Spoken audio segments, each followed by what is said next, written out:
Hello ladies and gentlemen, welcome to Silk Road's Caravan Kings. Now, I've played this game before when I first did a playthrough back on January of 2021, which was an old version of that game. And for months I've been wanting to come back and do another playthrough of this since they have updated that game a bit. Just major updates, including added achievements and whatnot. So this is actually my very first playthrough since I've last recorded back in January, and as of this time of recording it was on May 20th. That was the particular day of this recording. So yeah, it's been months since it was updated, and I haven't really come back to it because I was busy with my other ongoing video series that I'm very well known for. And I've heard that the developer of this game, Priory Games as it's called, they added another game, which I also recently bought for about $8 at a reduced price, which I wasn't aware of that until just literally today, that they made another game quite like this one, which is called The Great Plague Exodus, which I will do a video on that, but I need a little more practice on it so I can get a context of what heck's going on. Again, that'll be coming soon to my channel. So for now, let's go on to the trail of the Silk Road. Yeah, this was an old save file when I last did this. Since it's updated. Now, here's the contract. The bearer of this note is owed 11 silk, or the equivalent value at the time of delivery, which is not to exceed in the month of August in the year of our Lord 1276. In exchange, the sum of 539 ducats shall be made available upon signature to be used in furthering the exploration of the mysteries of the Far East and to procure such items. If the signee is unable to read then the text will be read to him at the expense of the Merchants Guild. Signed here, of course, I'll just use my username, Lord Master. I mean, if I were to call by my real name, Earl T. Drummond, that would be not quite Italian sounding. Unless I could think of an equivalent of it, but nah. When I say Italian, I mean Venetian. Context is king, you know.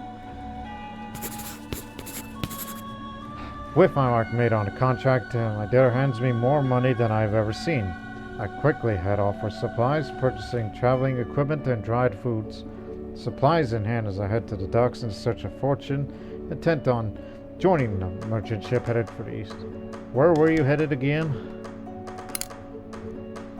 Now, the last time I did onto Accra in the Far East, but starting on Constantinople on the steps is not a good idea. I mean, that was what the old save files were. I did a little test run about what if I start off on the other path.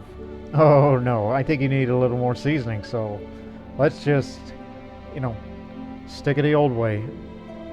And no doubt I will be recording a few more videos where I will go on to Constantinople steps, but it will be in this same playthrough. So we're going to Acre and the Far East again. Both the Holy Land and the gateway to the Far East. The land is densely populated with short journeys between cities, but that does not make them any safer. The local goods are ivory. Excuse me. Here's a little tutorial in case if you haven't seen this video the first time compared to the old playthrough. This represents the supplies on my journey. Running out will cause negative effects. I use supplies once in every few days depending on my endurance skill. I'll read this big old event a little later. This represents the current gold which can be used to purchase supplies, goods, camels, and to interact with events as they appear. The current camel limit. Camels act as another person in the weight limit calculations. I can increase my camel limit by increasing my intelligence skill. The date and season tracker. It's very dangerous to travel in winter, so you should rest to avoid it if you can. You should aim to return to Venice before your contract expires. I mean, they've given us 3 years. The current weight limit. You are limited in the goods you can carry by your strength, skill, and your camels. Each good or supply takes up a single space. This is your health. Higher levels of health will allow you to move faster, whereas low levels of health may end your journey altogether. You can increase health by resting in cities. This is your morale. It is similar to health that affects your movement speed, and low morale may have negative consequences. Resting will also increase your morale. Your journal tracks your skills, relations, equipment, and inventory. Your relations affects the price of the region's produce, such as furs on the steppes, how many you could purchase, etc. This button will take you to the menu. Saving is performed automatically to your save song when you enter or prepare to leave a town. And that concludes the tutorial. Now let's get on with the game. Sailors are paid in coin as well as drink, so it's a little surprised that one of their vices appeared to be drink. They seem to lack an excuse most of the time, but this evening let's take it to a drinking game. There's a free space if I will take part. Well, I'll just say count me in. Obviously that gets the morale up, I think. The rules appear to be drinking every time a wave rocked the boat, but they're apparently a little more sophisticated than that. Heavy alcohol does little to help my understanding before long. It matters not as I excuse myself to sleep on the floor. What will we do with the Drunken Sailor? So that lowers the Christian relation and increased my morale. See the relations here? Christian, Islam, Confucian, Hindu, and Tengri. So, yeah. I took part of a bit of drinking, just want to keep the morale up. And these are the skills, as we've mentioned before. Intelligence, endurance, agility, and strength. And I have nothing in my inventory but the supplies to feed myself. And a contract as a reminder. August of 1276. Remember that.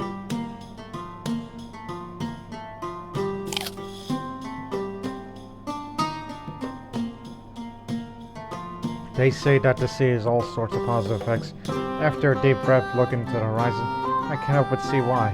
But what does it really do? It's balancing my humors.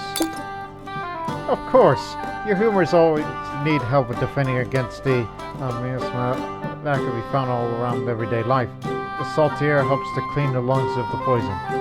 It is science.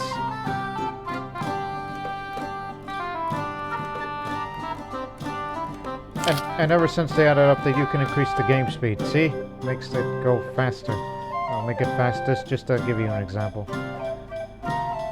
My morale's good, so I'll just say this is beneath me. Rubbing shoulders of the sailors and drinking their swills, not the domain of patrician, or patrician in training at least.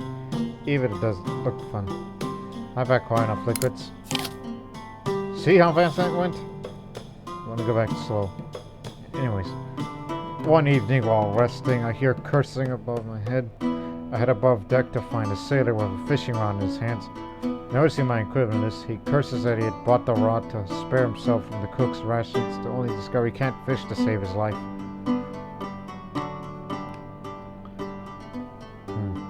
5 ducats for the rod should cheer you up. The sailor is over the moon to part with the rod, handing it to me before I even had time to count the money. I throw a couple of lines out into the water and I get a feel of my new rod. Free food. Got me a fishing rod.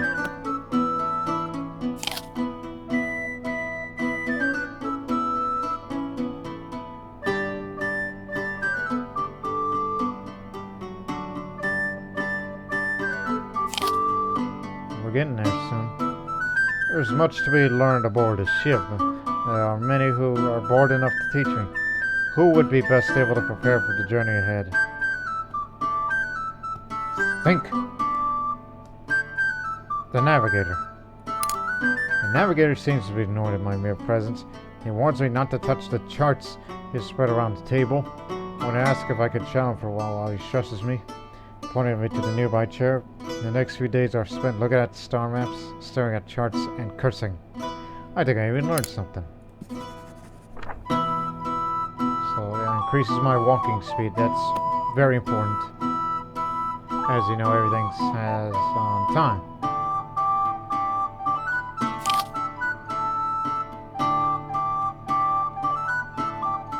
Some sort of terrible flux has been affecting the crew members for the past few days.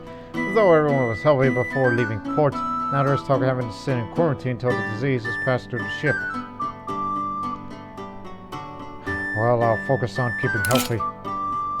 Life on the galley affords little room for privacy or space. If I'm to keep my humors uncontaminated, I must secure my own space. I begin to haul out an alcove in the storeroom of the ship, scarcely coming out for food nor water to save for the night. When the sick rest, why am I so jealous? Well, I don't feel too good. Oh, I guess that was a bad choice. Remember not to do that again. So here we are, Acker. We've got plenty of supplies, but now I'm in the need of a camel. Here they sell camels for merchants such as myself. They are famed for their use in trade. I could purchase one for 270 ducats. So now there's more room.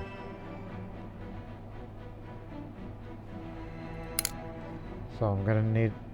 This is how much when you sell. This is how much you be spending when you buy it. This is the price. And ivory is cheap in these parts. That's what they have in stock, and this is how much you have.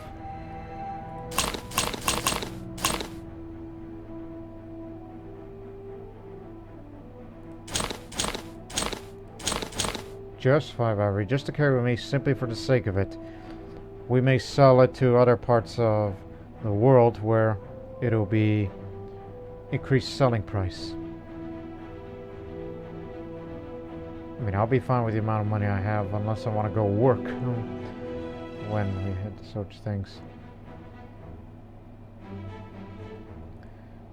And what's the reason to turn back for? We just got here. So I managed to find a caravan leading soon for Baghdad. They say that the journey is 23 days travel away, requiring 4 pounds of supplies. Let us go. Here's me and the camel. I've been fishing all of this evening to little success, just some little nibblers that they weren't worth fault. I'm about to pack up when I feel a strong hug on the line. Think I got snagged on a tree and start to reel in which I see the shadow of a Goliath under the water fighting back. I'll pull it with all I got. I pull hard on the rod, feeling bent under the weight of the fish as I yank it, trying to send it out of the water. My companions scatter around watching the immense struggle between me and the Leviathan. With one last summoning of strength, I yank the monster onto the bank, its eyes staring at me with ferocity. We'll eat for days. Everybody like that. The Muslims like it of what I just did, and got my strength up a little bit, but not enough where it's no longer amateur. But you've gained 5 supplies. That's a big old fish. We eat today and tonight.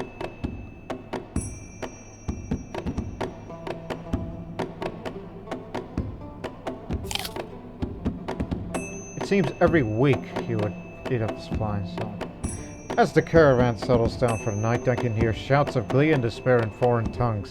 Upon investigation, I find a huddle of my fellow travelers playing a game of chance with dice. A few of my companions shovel over to make some room for me to sit. Well, I don't have much money, so I'll just watch for a bit. I am not entirely sure what's going on, but the spirit of the crowd is infectious enough to watch on, cheering and shouting lively along with them. It's times like these I feel close to home on the road.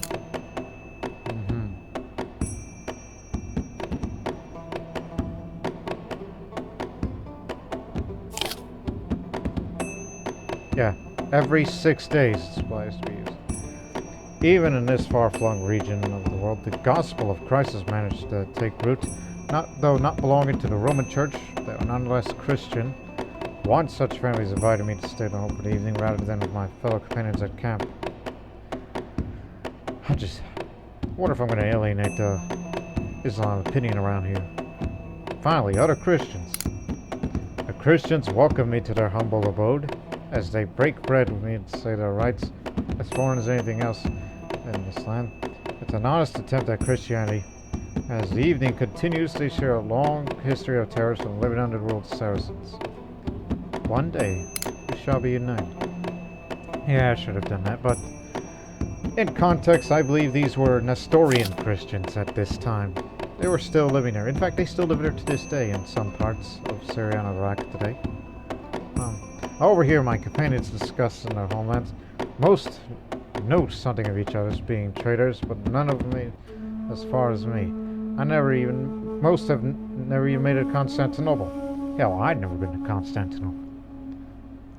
But I should just tell the truth. I tell what I could remember of my homeland. A floating city built on a lagoon. But the passages and canals and the dozens of ships bringing all sorts of exotic things from around the world every day, and a republic.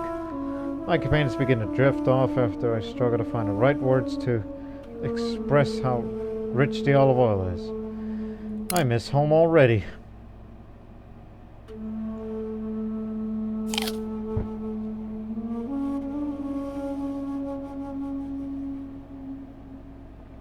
Crossing the Euphrates now. A band of ruffians sporting dulled weapons and irregular leather armor. It's the text, and maybe it stopped into a caravan. They look feeble, but more than a match for a bunch of unarmed merchants. They are distracted with the other merchants, give me little time to hide something if I'm quick. Hide the money. I quickly dump the money in the brush. Moments before the bandits get to me, they look me over, searching for any valuables. They explain all my wealth is in my goods. They seem disappointed, only able to carry away a handful of my goods. They stole three of my ivory. Son of a beeswax. I don't know if that was the right call or not, but still.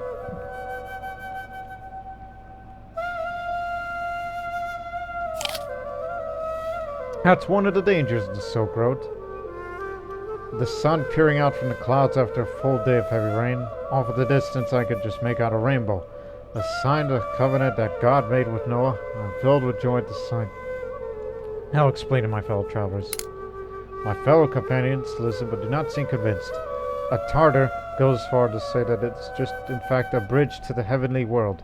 Meanwhile, the Hindu claims that it's their war god uses rainbows as a bow for his lightning arrows.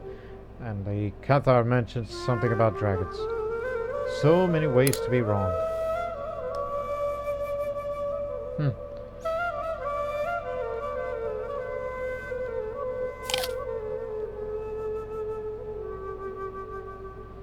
Black oil seeps out of the ground in parts around here. Though the idea of black tar rising up the ground sounds like devilry. In these lands, the oils applied to the sorts of camels as an ointment. What about my sorts? I've passed by a well spruing of black oil and wrapped around some of the rag. The thick liquid stick to and lets nauseating fumes. In the evening, I apply the rag to the soles of my feet. A great burning sensation passed through my body, starting on my feet. When are they going to feel better? Once again, increasing the agility, but I really need to increase the walking speed. That's a priority. Anything that has to do with feet, basically. Whether bad luck or poor planning on one of the local merchants who signed up with my caravan and found themselves out of supplies on a particularly barren stretch of road. It's been a few days now, and he seems to be getting progressively more desperate. I could sell him 3 food. I wave a particularly heavy loaf of bread in front of the merchant's eyes. Frantic launches himself at me, handing me an entire pouch full of local coins in exchange for a few supplies I could spare. 20 ducats is almost too much. Guess it's a good deal. Almost to Baghdad now. May get one more event before we even enter this city. Yeah.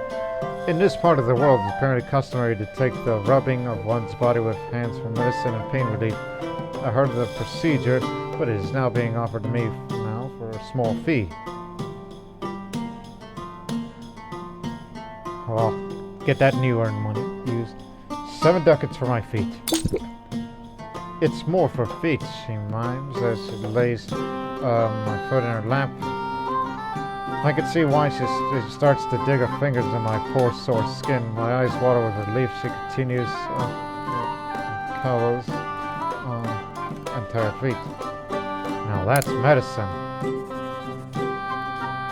Really increasing joy there.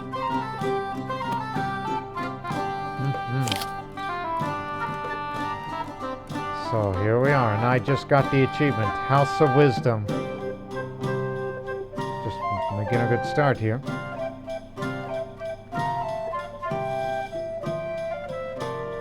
And I don't think we spend much time. I think we can go on. We're still in the middle of summer, so I think we're ready to travel in good health. Morale is high. So go to Tehran. It's 23 days travel away, requiring 4 pounds of supplies.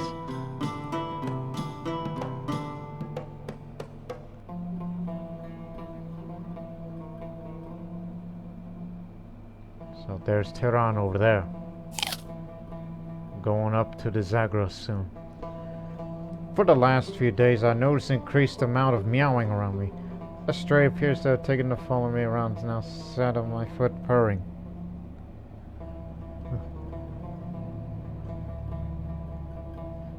You look like you need a new home.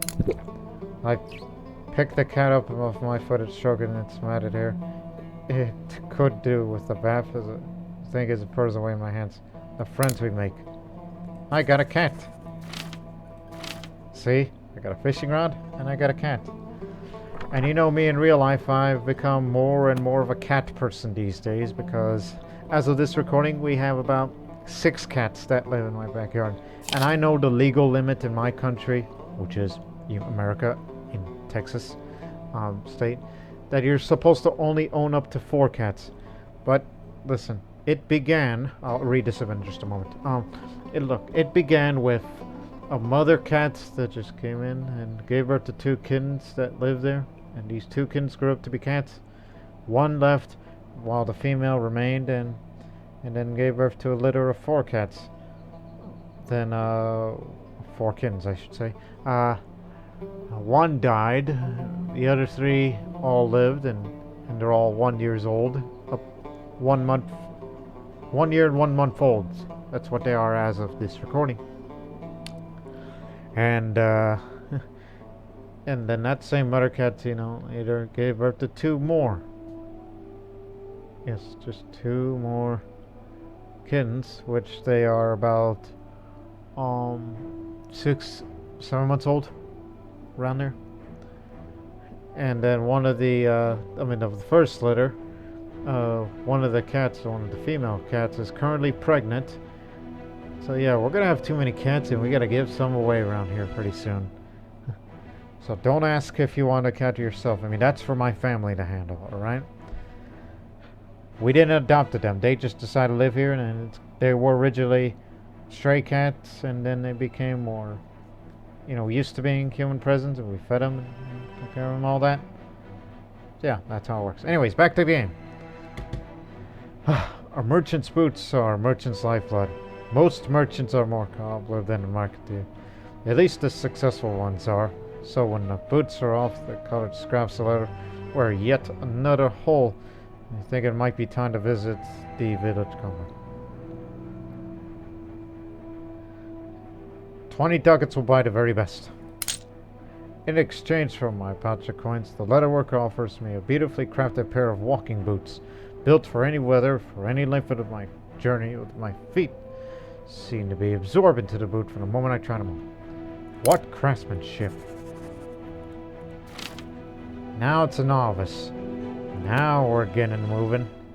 May not look like much because we're going through mountain country right now, as Persia is notably a mountainous country in some parts.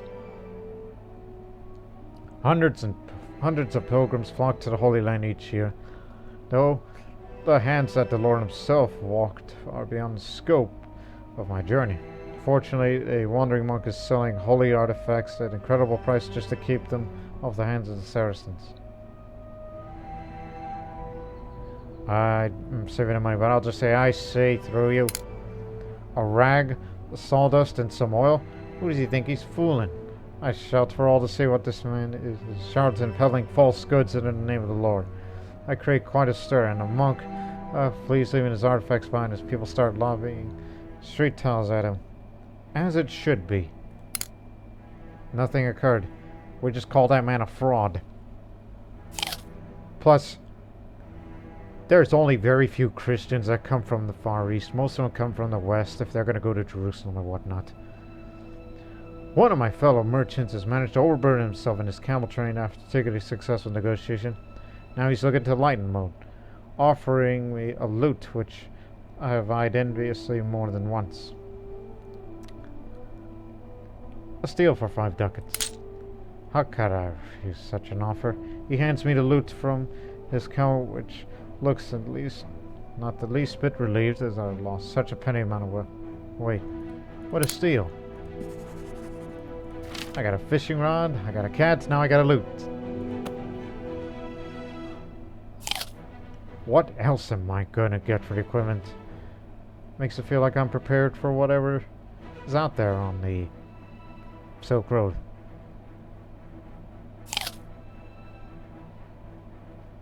A local farmer of a rodent farm has offered me to let my caravan stay in the farm for the night in return to letting my cat loose on the farm. Hi. We don't work for free. The farmer is incredulous that I want to charge him for the service that my animal will do anyway. He not only refuses, but also blocks the group from accessing the local well, forcing me to walk to the next village to rest. Well, enjoy your rats then.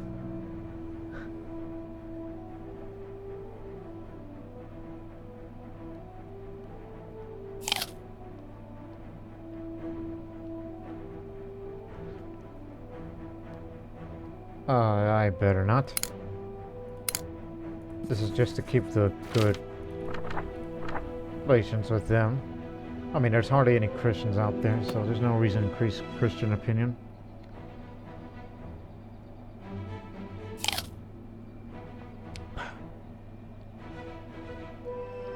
Just arrived in Tehran.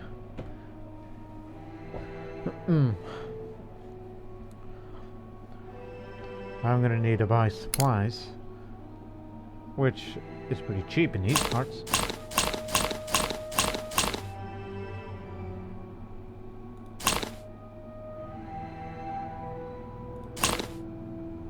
Okay, that's a little excessive, so 35 will do, and I will work for the ducats in future. Because if I'm gonna work here, that means you're gonna have to spend a month, and you get a job as a grocer for 80 ducats. That's how much we earn, but nah, I think we'll go to Merv. We can reach there by autumn. And plus give me more chances to increase Islam opinion around here, so I can earn more money. Caravans are an ancient tradition of the Silk Roads, and they line it from shore to shore. They consist of stones gathered up in a pile, almost like roadside shrines to trade. They help to signal the travelers as they're on the right path. My caravan has stopped to reconstruct, and that's been knocked over. It'll be faster if I help. And lend my aid to rebuilding the caravan. Unfortunately, most of the stones fell close by, indicating they may have been knocked over by the wind. Then it is just simply a matter of stacking them up on top of one another, creating a large base and incrementally narrowing with each stone. It only took a day. See?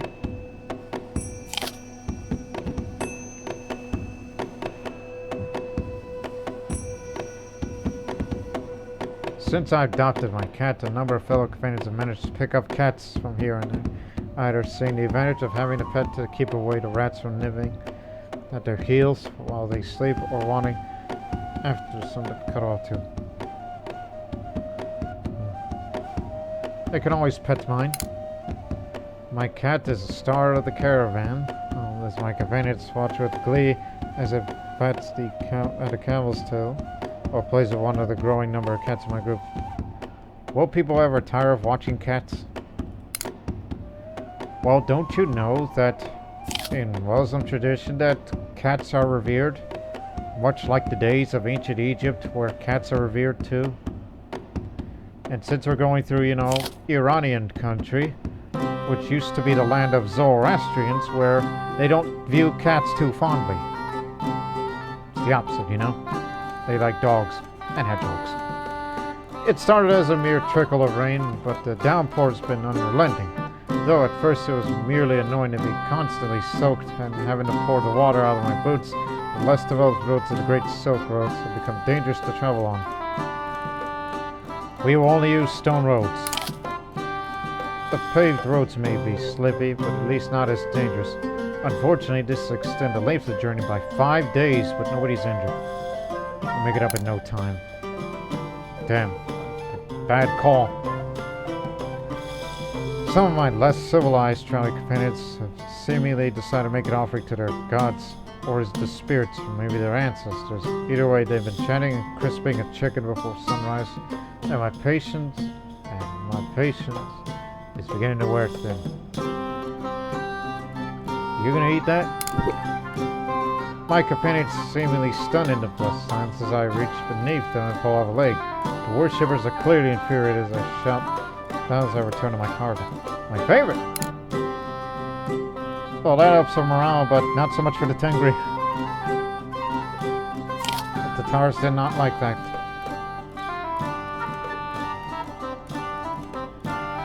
It was my understanding that the Saracen religion forbids me from drinking alcohol, but I could see the Saracen locals don't seem restricted. Apparently noticing my curiosity, the Saracen offers me a taste.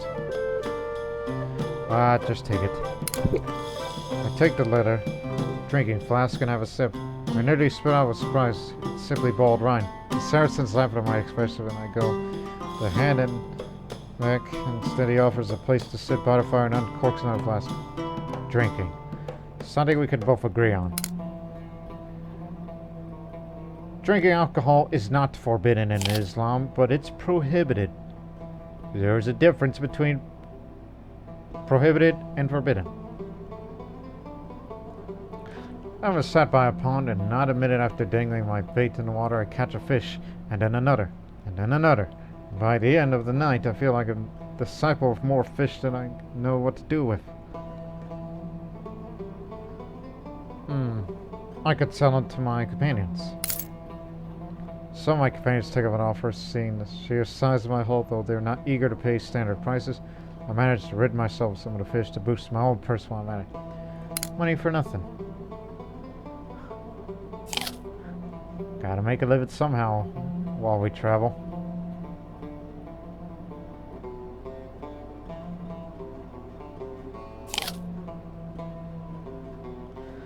Thought my fishing rods just needed a new length of string. Upon closer inspection, not only my strings are flayed, but the wood itself is beginning to weaken and wear away. Frankly, my fishing rod is a bit of a state.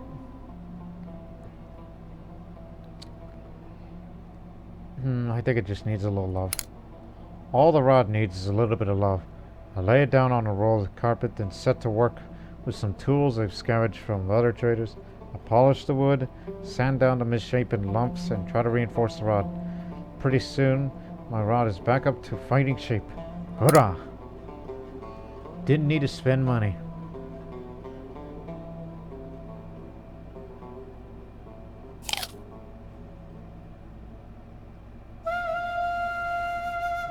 While sat watching the sunset in this strange land, thousands of miles away from home, I take some comfort in having my cat on my lap.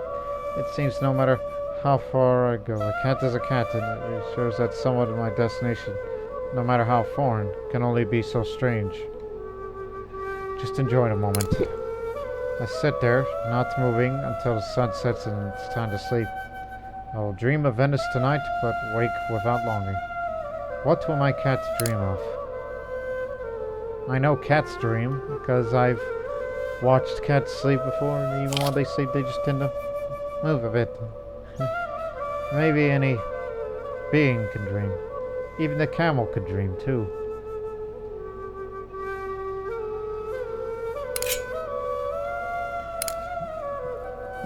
Gotta do it for the walking speed.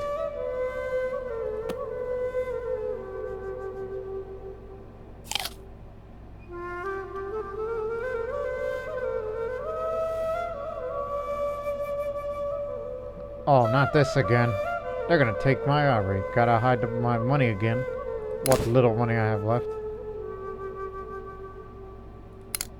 They stole all the ivory that I bought. What a waste of an investment. But don't worry, we'll rest in Merv for the winter. Because it's starting to get close to winter, you know. Because ain't no way that I'm going to travel all day. Shoes crafted with the leather of a giant snake, which will never wear out. A crystal ball that reveals my future. A cure for all that all ails me. A magician from a far-off land is plying his trade along the road, selling all sorts of dark artifacts for 5 ducats a price. Those boots do sound like a miracle. I practically snatched my new miracle boots out of the magician's hands. No more limping along with a hole in my shoe until I make it the next city. And for a reasonable price. How much does it do for? They still work. Keep it up. And I might become a journeyman with the walking speed increase, so it'll make travels to China much easier.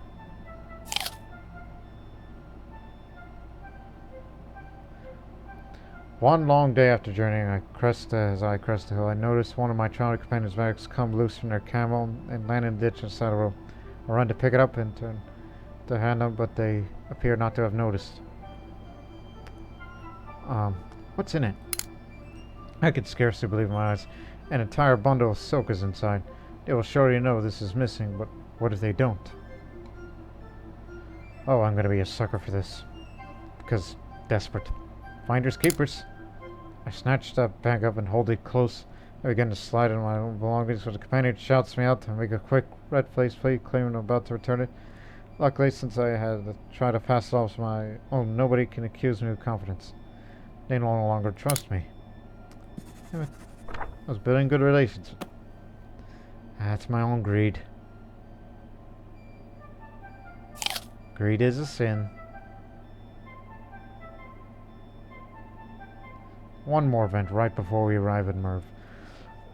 The caravans are all mixtures of cultures from across the Silk Roads. Spending so long around with such a mixed group, I'll have to begin to pick up words or even phrases if they're said often enough. Just a little more effort, I'll be able to string a few sentences together. Which language I choose, though? Of course, the Saracen tongue. The Saracens find my proposal interesting, if not amusing. Over the next week, I'll walk with them, dine with them, carry out every conversation in pure Arabic. I'm not sure if it's his tenses or the sentence structure, but my tongue just can't hack it. At least they found me funny. No more, please. So, Salam alaikum. Alright, we're here at Merv, but if we travel again, like say, to there, towards Kabul, no way. Not in this health. But I should rest for 1 week. So resting for a week with the other foreigners, cities of the Caravan will help me recover some health and morale. Rest 1 week.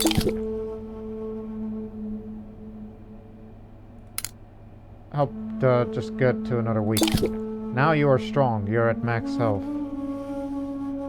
Now let me go work. So, if I'm strapped for cash, I can always spend a month working in the city. Due to my relations with the Islam opinion, I could get a job as a marketeer for 130 ducats instead of 80 as it was earlier.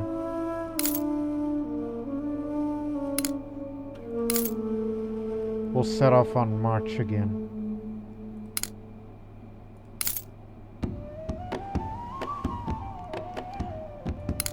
So we need a bunch of supplies again. At them near the max. Of course, prices of ivory is starting to pick up again.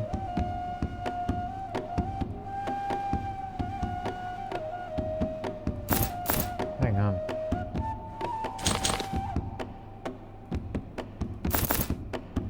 It's like this is what they have, and then oh, excuse me, I didn't notice that.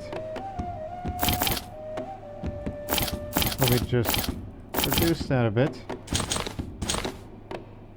You know, screw it. I mean, ducats is good enough.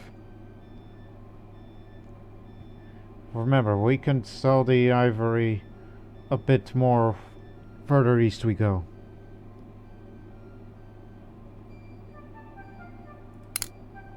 So let's head to Kabul now.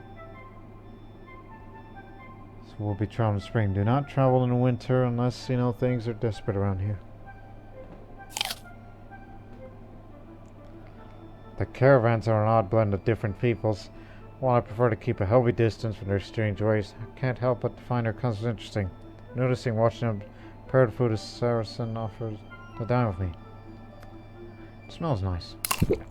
The Saracen's been most careful with how he prepared his food.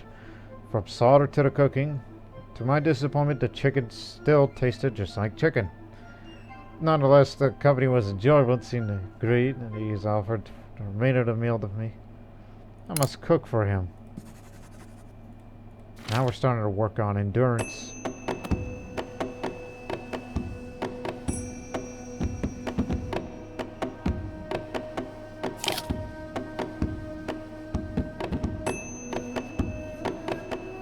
My fellow travelers are usually quite competitive when it comes to their cultures. This is never more evident than during the meal times. This week is my turn.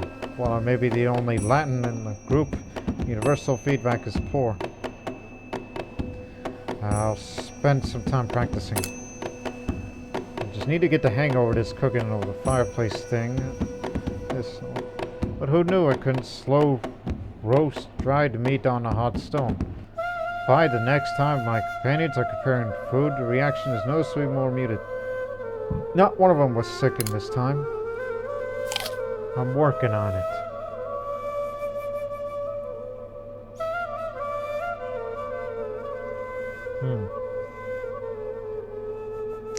Took a drink. Tuning my lute one morning and happened to strum a particularly sweet melody. I wrapped my head for where the tune came from, eventually realized it made up. Perhaps I could write a song or two. How about a marching song? I spent days trying to hammer down the right words to express the sound of mud on my boots.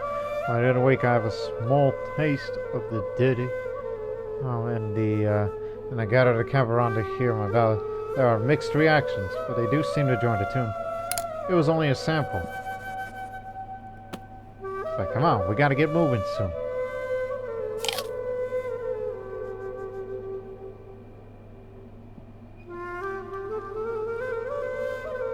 At first, I accidentally put my best walking stick on fire, then the strap broke off its satchel, and now I stubbed my toe on a rock for the third time this week. This is clearly God punishing me for keeping company with such low people.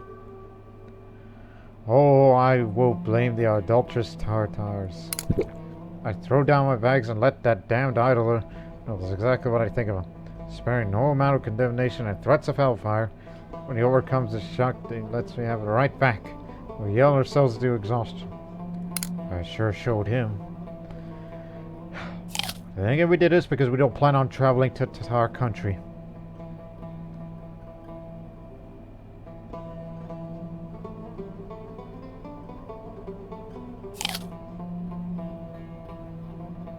While resting one evening, I vaguely noticed a man across the bench from bragging about his ability to put drinks in the back, claiming that in his homeland the women drink more than most of the men. Such an insult cannot go unanswered. Do they have wine in his homeland? I ordered a round of wines. Before long, I'm surrounded by mugs and filled with drinkers hanging one side on the other. The man can truly drink like a camel, but for my years of trade, he makes his glass ordinary. A true Venetian.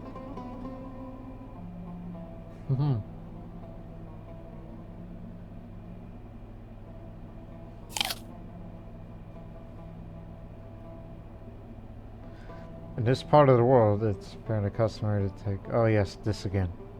7 ducats for my feet. Not yet journeyman, or apprentice, or whatever.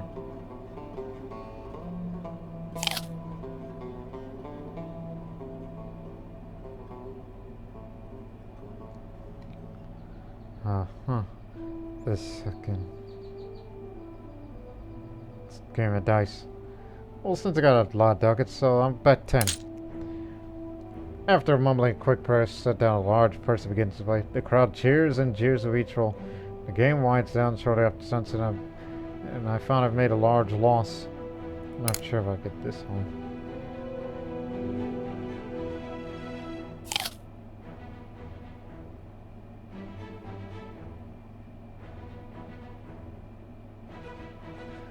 My little feline friend has taken a turn for the worse over the last few days. Although it's merely an animal, it is also only familiar. It is also the only familiar companion for my group. I could have tried to employ the doctor to take a look at my cat. So be it, 3 ducats for a doctor. The doctor initially laughs, but the jeer disappears as I start producing coins. He suggests to wait outside while I perform his work. A short while later, my cat runs out, leaving in my arms. Someone is feeling better.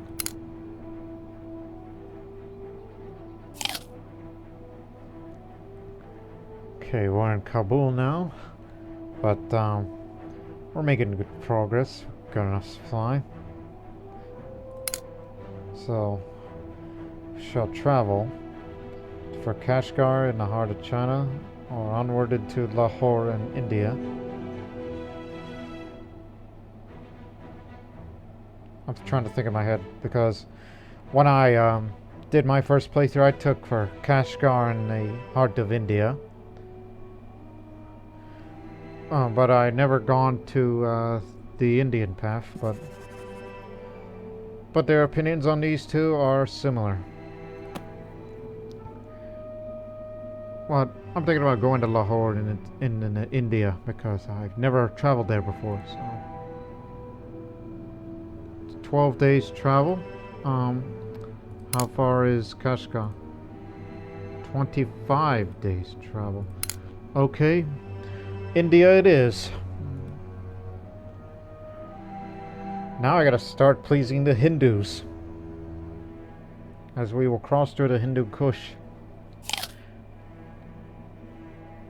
A Tatar in my group has made a great sport out of hunting the local wildlife with his bow. From birds to rabbits, his camel is laden with so many animals, it is starting to look more like a butcher's table than a merchant's pack animal. I'll give you 50 ducats for the bow. He eyes the coins with some interest before laughing at taking it out of your hands. He explains that he has more meat than he'll need for the next few journeys, which gives him plenty of time to buy a new bow. Come to me, critters. I am well equipped, in addition with the bow.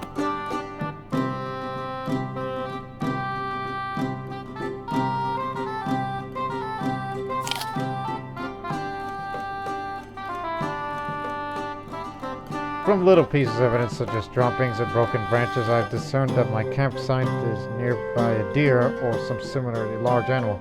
Such an animal is skittish and hard to take down, but I spent my evening trying. I'll spend a while looking. I dedicate a short amount of time to searching nearby camps for the animal. All I find is more track marks, some tufts of fur, but no deer. Must be long gone now. Oh dear.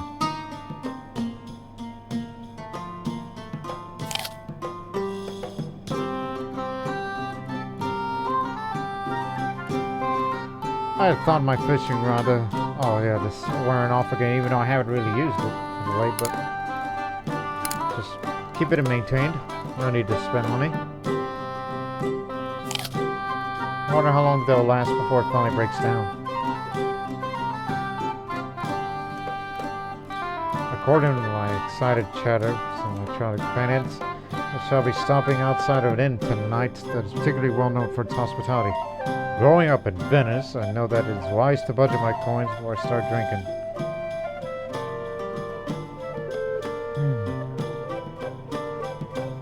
About 5 ducats for a warm bed. I've relished the chance to sit on real furniture again, drink a cold beer, and drink something with real flavor before long I'm back out on my sleeping roll and on the hard ground again. There will be beds aplenty in Venice. And entered to the land of Punjab, the land of the 5 rivers.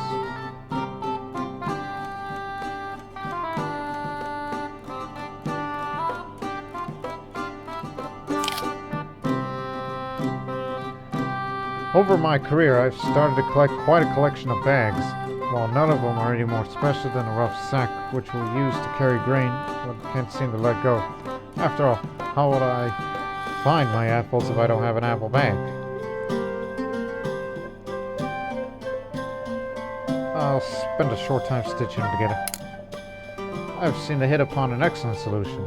Instead of lots of little bags, I have one mega bag. The thread is easy enough to get from all the spare material that's been left over. The mega bag is, well, mega, but it is quite cumbersome. Do I have to really need all these apples? I just increased the strength.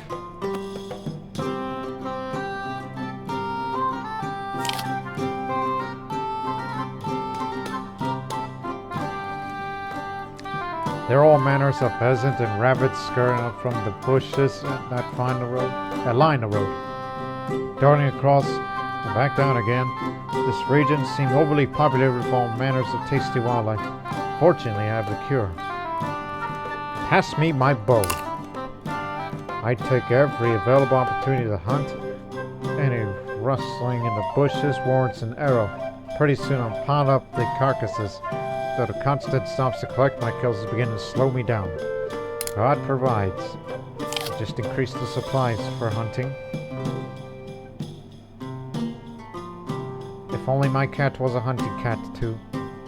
One morning I'm slipping on my boots when I come to the sharp realization that my foot is not alone. I feel a sharp pain is wherever it bites me. Recalling a mixture of light pain and fear that I drop my boot to see a snake slither out. Kill it now! I managed to chase the snake. That must be quite a... See the limping man chase after slithering reptile, and eventually corner it only to lash out and bite me again on the knuckle. Cursing and slam my knife into the snake's skull. Yeah, that was not a best choice for health.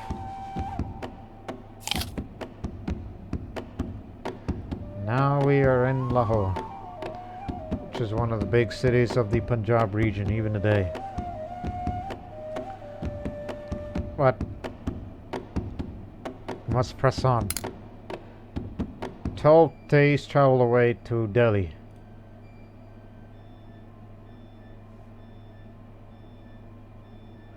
So,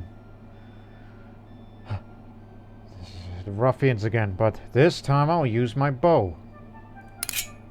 Based on how nervous they look trying to hold up a bunch of merchants, I wager that there are village boys trying to strike rich.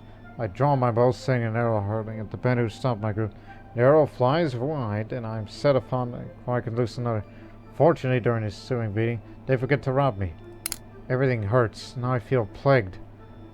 Oh man. I'd better rest in Delhi. I am not a good elf. It's like, yeah, we beat them, but they kicked my can for that. Could have just hid the goods. I thought my loot just needed a little tuning, but upon close inspection I realized now the strings are fraying at the ends. Not just that the woodwork is starting to wear away. Frankly, my loot is in a bit of a state. Just needs a little love. All the loot needs a little bit of love. I lay down and rolled a carved set of work with some tools, scotch, and other trays. I disassemble the loot, start to work on each part, sending or bedding where it needs to be. But when I go put it back together, nothing will fit. I try to force a string and the back on the loot, and the wood shatters. At least we have firewood now. Oh, great. I just lost the thing that was going to keep me in a good mood. Still got my cat.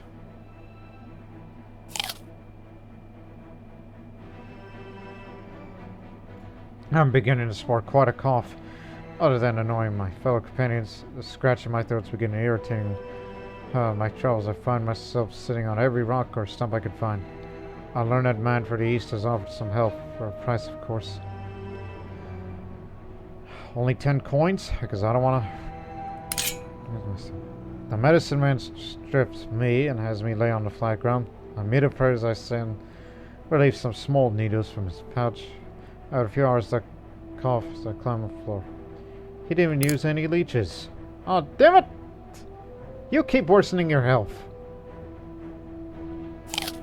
Come on, Lord Master. We've got to get to Delhi. I just got another achievement. Black lumps.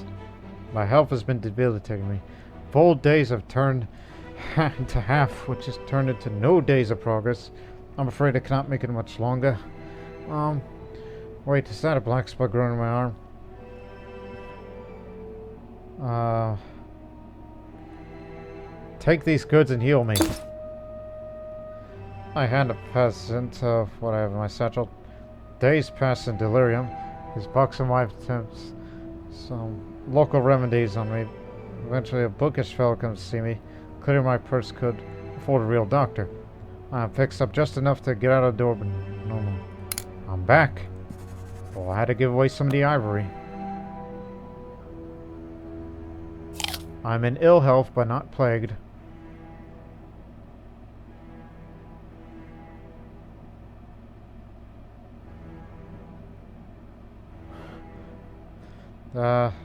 Just ignore them. It's the noise of their chanting and delicious smell of cooking meat doesn't really bother me. Don't even mind that I'd set off later than usually. Not even a little bit. Not a problem. Savages. To Delhi. By the god.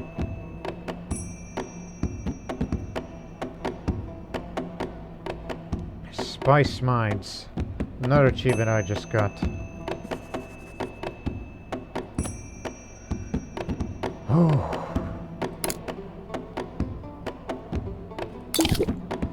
Fit, but I need to rest again.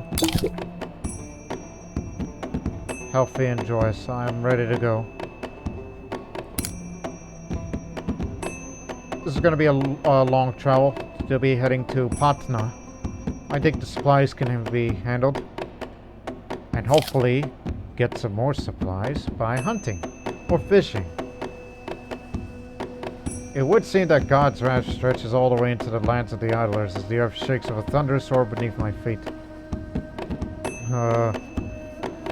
Calm the camels. I haste into the camels in the caravan and not a moment too soon. Even about together they look ready to bolt. I grip under leads for the dear life, being thrown by the power of the earth and the camels. Soon the earth ceases movements and I check my body for bruises. Ouch. Increase the intelligence.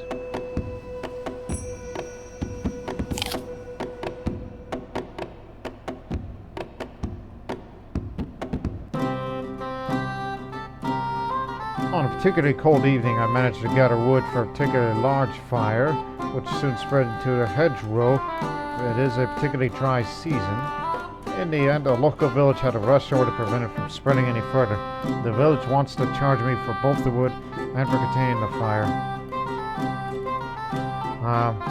Yeah, I'll charge both. I'm so embarrassed that I had to agree to terms on the spot. I quickly fork over the coin and begin to set off, open a camp at the next village over. The villagers block my exit and insist that I spend the night indoors as a guest. What hospitality!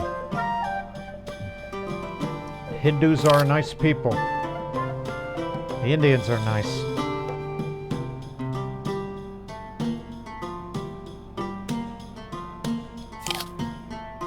But then again, at this time of the 1270s, I think this is part of the Delhi Sultanate, where, yes, the Muslims rule the area, but the vast majority of the people in the countryside are still Hindus.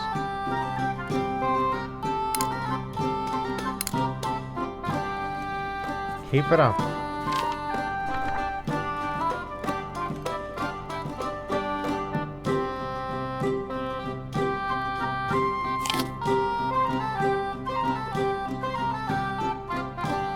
It was a little too delicate and prone to exploration to be a trade good would be considered gambling, and the Far East is well known for its perfumes. A merchant's been attempted to sell me a bulk amount, but it would be of interest to buy a personal stock.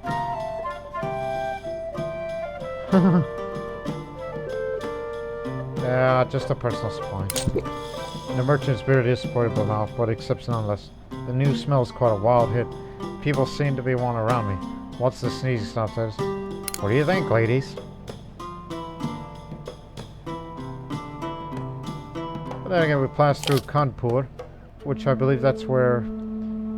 Is that where Kanyakubja is located, the city of the Hunchback Maidens, and the perfume capital of India. Blame the Tatar again.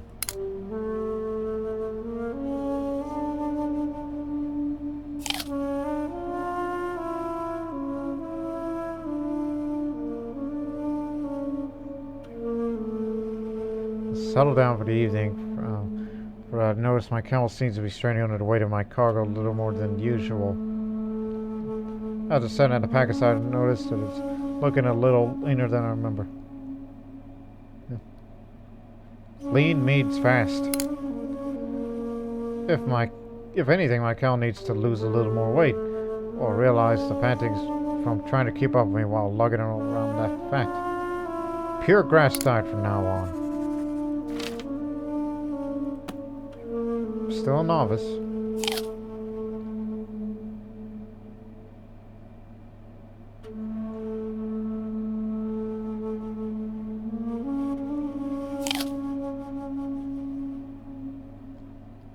Over the past few days, the Saracen companion has been drawn ever weaker, setting up the camp late in the night and breaking camp early just to keep up with my group. This morning he has been found dead, seemingly of natural causes. Already people are volunteering to oversee his affairs. I shall oversee his goods. Unsurprisingly, there were a number of volunteers to oversee the transfer of his inventory to next of kin. Unfortunately, I'm not well known enough to be trusted to merely add goods to my own inventory. But they clearly know me so well. I was thinking about using the said goods just to sell them. Speaking of sell, right before the arrival in Patna,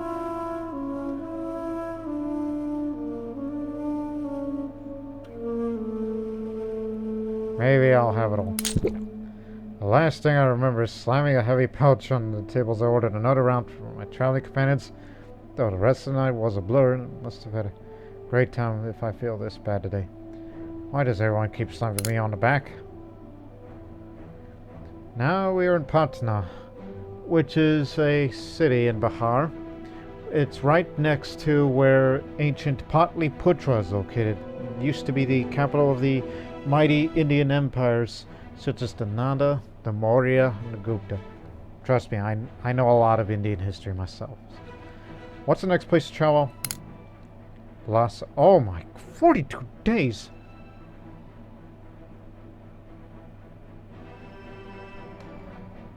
Not yet, not yet. I don't know if my health can handle that, but... How much is it to sell the ivory? I mean, the price has increased, but spices are cheaper here. As you know, spices are native in the Indian subcontinent. So, I will sell some here. Not all. So I can get more supplies.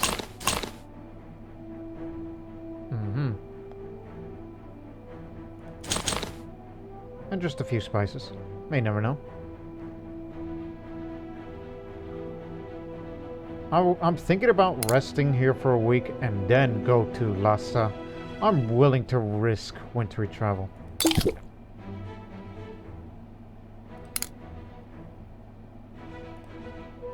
Let's go.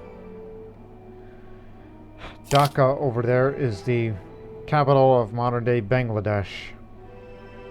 So, in this region of the world, I must get the assent of the local ruler before I can trade.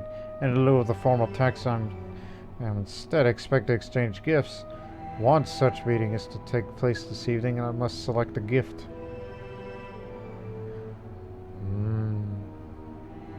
A poem.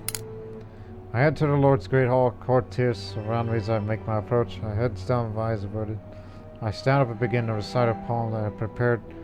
Well, before I could finish the stanza, a courtier seized me, thrown out of the hall, and informed me not to trade. I guess they don't like poetry. I thought the Hindus would have liked it.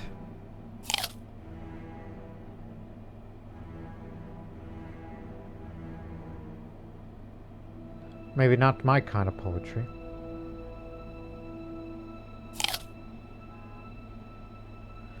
A nice moment, a nice and pleasant, prominent view. I began stalking, waiting for a perfect moment and lighting up my shot. Just as I loose the arrow, gets caught on the frayed wood of my bow and thuds to the ground, scaring the pheasant away. The bow needs some maintenance. 3 targets to sand it all down. A local villager is waiting to give a sanding down my bow a try. I wait outside the carpenter's workshop for some time while he works. When my bow is returned, it feels noticeably smoother and the arrow doesn't catch any of the draw. It is practically new. As I said, willing to risk wintry travel when we get to Lhasa. Which I believe Lhasa is the traditional capital of Tibet. I have many companions on the Silk Roads, but they're always transient. Changing caravan from town to town. It dawned on me that today the only real consistency is me and my pack animals. Maybe I shall them appreciate their company.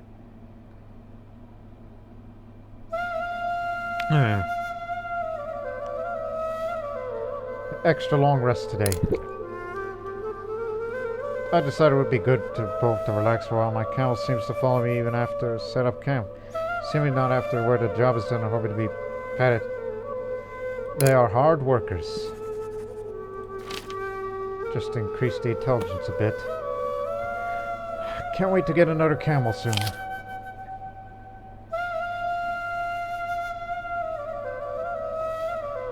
What is true of Europe is true to the rest of the world, it seems, even in this faraway land.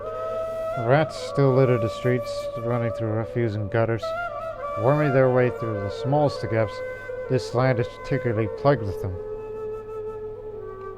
Here, kitty, kitty. It is a delight to see my cat work. They've been scurrying into the bushes and returning moments later with another kill. Must get some milk. Now I have apprentice agility. Now we're moving a bit more.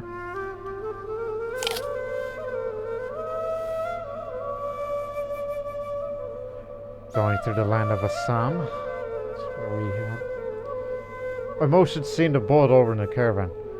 And for once I'm not involved. What started as a normal argument over the proximity to this Saracen's camel to the Tartars exploded in a full-blown fist fight. Hi. 5 targets on the Saracen. The Tartar in my group is quick to take my bet, confident in his man's ability to fight. Immediately slaps the bare knuckles against wetter skin and chiseled muscles make me feel every punch. The fighters seem equally matched, but the Saracen is tiring. Finally, the Tartar delivers a knockout blow to the head. Too close to call. We'll be going up to the Himalayas soon. And yes, we're traveling in winter now. So health will deteriorate the longer you are exposed to it. But changing weather has only had an effect on me. The local fishing spots are either burned or frozen over. I'll still be able to catch a bite or two if I'm willing to wait. No, fishing season's over. I decided to dismantle the fishing rod. After all, it won't be needed this season. I returned its parts to my baggage for the warmer climates. Now, what will I do?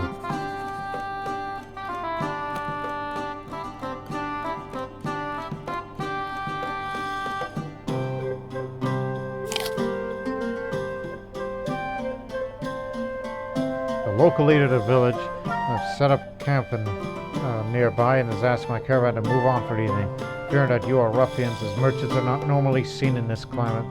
Though it's quite late in the day, if I could venture on if needed. Just move on. I pick my equipment and back up, kicking dirt onto the young fire.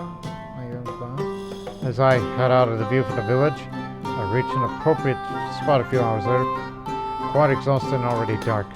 Damn peasants. Yep, health just decreased. Although we did pick up speed a bit more. Telling us to just go.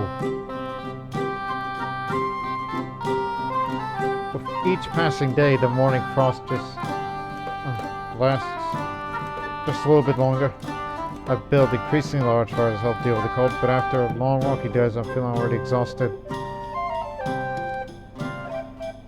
Keep building fires. There's nothing to it but to keep forging for wood. I drag my fatigued body around the camp all evening and search for anything larger than a twig to burn. I collapse by the fire, exhausted and unfrozen. I should have stayed in Delhi.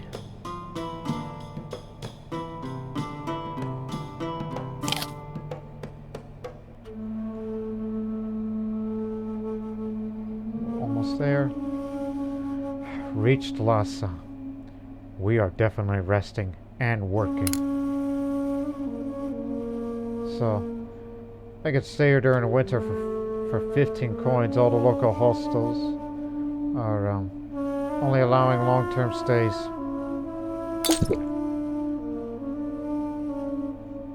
Alright, we're well rested here.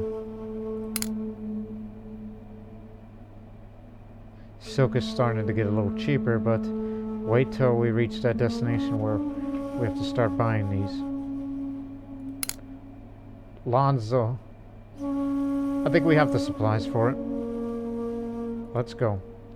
It's just crossing mountain country now. Nothing but the Himalayas. A local guide has offered to show my caravan group a faster route away from the main road. For a price, of course. Some of my troop opted to pony up the fee, while some don't trust him. So it appears that my decision is going to be the deciding factor. Give the boy a ducat. Reach into the pocket and grab a few coins, and the other travelers follow suit. The boy snatches the money from my hand and begins to run off, beginning to think I've been had, before he turns around indicating me to follow. The boy just saved us 4 days' travel. We just jumped ahead.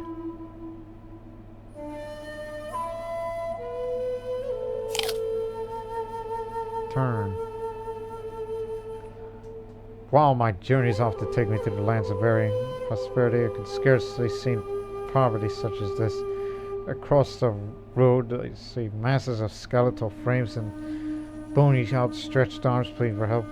Though they may be heathens, is it not my Christian duty to provide aid for these fellows? Let their gods save them. I march on with the rest of the caravan, content in the knowledge that God should only permit the hardships on the deserving. Nothing we could do for them. It's just going to be a long, hard travel. Again, I never took this path before. It's my very first time. But selected to meet with a local dignitary this evening as a representative of the Latin world. The dignitary is well connected with the local merchants, and the caravan master suggests attempting to impress him with a gift would be a great boon.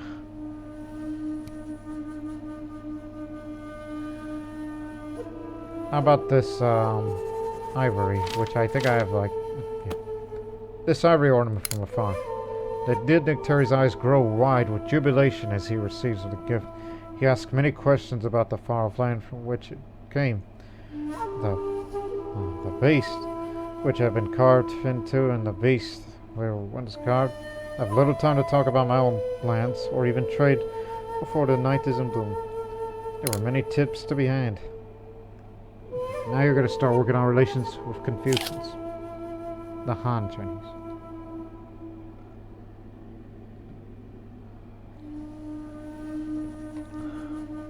I'm going to stay up late looking. But nothing.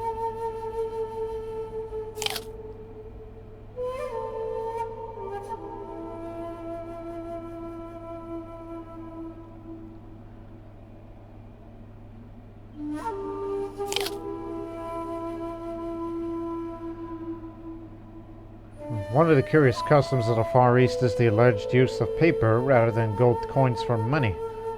Though I've seen it myself, I still find it bewildering to see men giving up great wealth in exchange for handfuls of writing. Will any paper do? Or else to purchase some paper and ink, or knows to be cheap amount.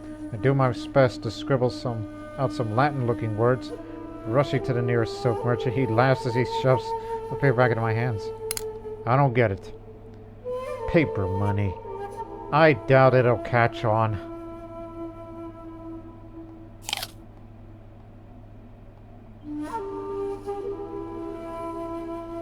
My cats may be stray, but until today I always considered them to be mine. That was until a young villager boy petted him and set up camp for the night. Now my cat's been missing all evening. The cat belongs to me. I find a fickle little beast curled up next to Sleepy Boy as I explained to the alarmed farmer that the cat belongs to me. After some clawing, I managed to wrestle back to Caravan. Sometime during the next day's journey, I discovered the cat has disappeared. So be it. Cat found its new owner. Now I have only 2 equipment, which is sometimes to be used for, you know, to sustain myself. For supplies. Speaking of that, sat by a pond and not a minute after dangling my bait, the water catch fish, then another, and by the end of the night feel like a disciple of more fish than I know what to do with. This was the Lord's doing. I've neither seen nor heard a greater sign as the Lord is watching out for what is practically a miracle before my own eyes. I put together a feast for my companions and insist that they all pray with me before dining, convinced that it's only need to see the light. God is great. And so are the other ones too. I guess.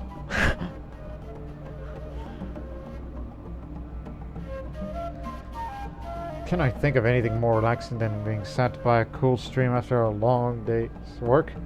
How about an intense fishing session, extracting every beast that has the audacity to swim in my stream? I am the fish reaper. Boy, did these fish make a mistake by existing. I throw some chum in the water, and anyone who dares to make a slightest noise gets yelled out as I go to hunt. My intense fishing didn't do much relax, but it sure did catch a lot of fish. Life is a game to me one. Hunting and fishing, that's how I maintain myself. It feels like I'm going on a cross-country fishing and hunting trip rather than a silk merchant.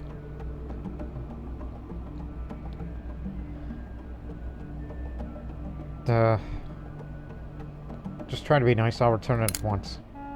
I run up behind a fellow and hand him the bag. He eyes the parcel with some confusion to the peak side. His eyes explode as he buries me in many thanks in as many languages as he can handle. Hey, it was a Christian thing to do.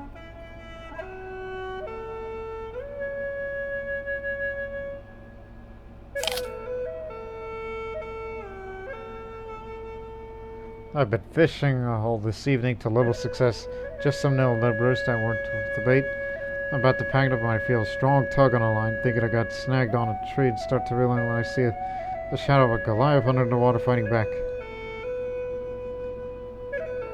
Pull it.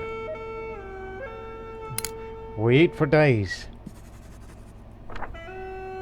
Still an amateur when it comes to strength.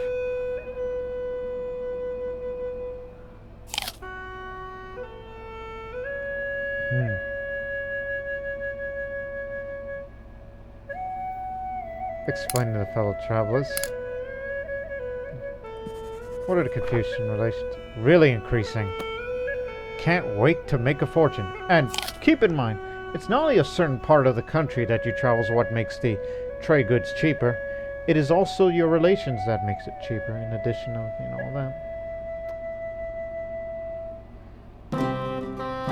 There's 3 ducats to get it maintained. So, thank you very much. It's practically new.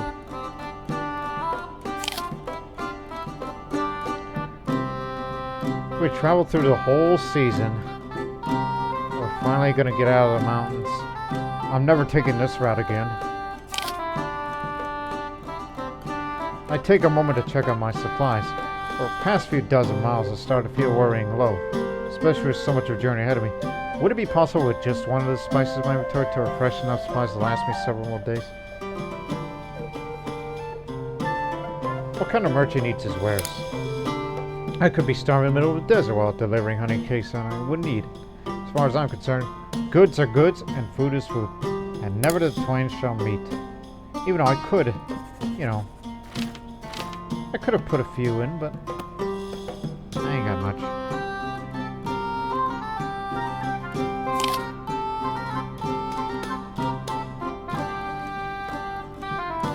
These are the lands of the fabled Prester John, leader of the lost great Christian kingdom from the Far East. Yet the Christians meet are sparse in number, and of the Nestorian churches, try as I might, I could find no evidence of this savior of the Holy Lands. I have simply not traveled far enough. Of course he's far away. That's why he never arrived during the Crusades to help Christendom in its hour of need. It is simply the next kingdom on from here. Of course the locals don't understand. How could they know about a thing of such great importance? He is real, right?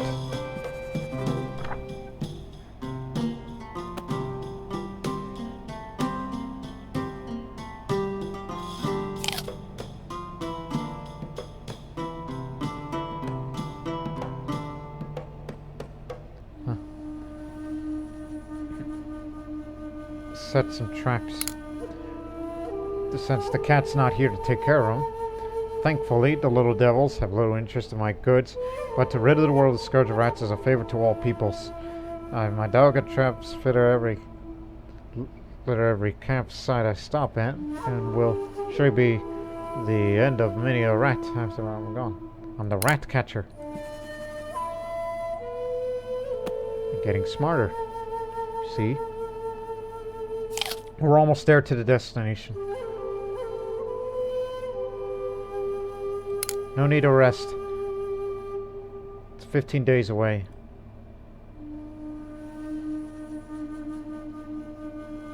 Xi'an is the place that we're going to be. I smell how God attended. God made me smell as this was, and no bath or potion is going to change the fact, no matter how fortunate it may be.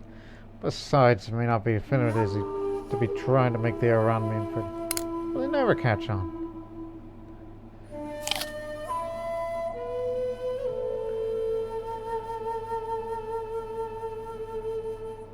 Based on the travels and the paths that I took, I don't think we're going to make it back to Venice in time as far as that contract's concerned. But, I just convinced it to leave it. I'll rub some dirt on my leg and tell the caravan master that I desperately need to find a doctor as my leg appears to have contracted the pox. I beg him to tell him it could be rebuilt on the return journey. It took little convincing his eyes budged inside of my leg. He bought it. What a moron. Although, not wise, I could have just stayed in hell, but I really want to be there. And once we arrive there, that's where we will end part 1 of this video.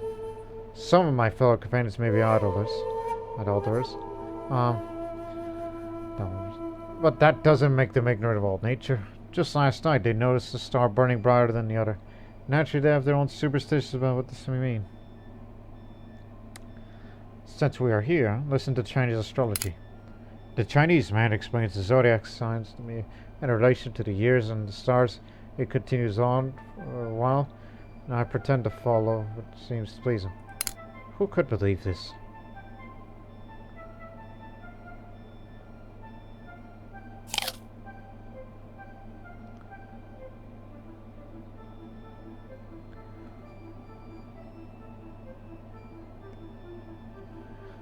I just bet 5 ducats. Made a small loss. I'm not sure I get this game anymore.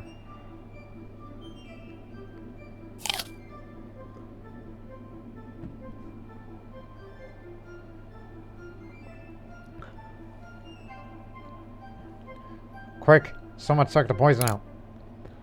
It was quite a tall order to ask someone to suck on the foot of a traveler. Luckily the locals liked me enough that after some initial hesitation the companion relents and sucks poison. It's good to have friends. Friends like these.